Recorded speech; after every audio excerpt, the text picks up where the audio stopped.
How to add view shop button on Instagram 2023. Hi guys, so in this video I'll teach you how to add view shop button on Instagram 2023. So if you want to learn how it's done, just watch this video until the very end. It's just pretty quick and simple, so let's go. So to do that, let's head over to our Instagram, and the first thing you need to do is to make sure that you're on a business account.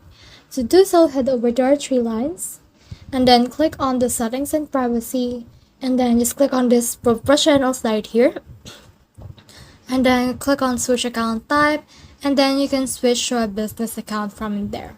So after you have done that, just click on your edit profile right here, and then from in there just scroll down until you can see this actual action buttons right here. So click on action buttons, and in here you can select a button. So you can just click on this get code right here, and then just choose standard form and click on get code or learn more, then click on done and click on update, and this will process. So the next thing to do is to enable it. So as you can see, it has been enabled on the current button.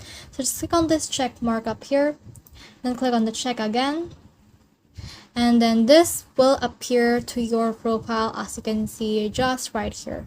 So that's the whole process. I hope this video helped you to add view shop button on Instagram. If you have questions or comments, kindly put in the comment section below, and if not, don't forget to subscribe and like. Thanks.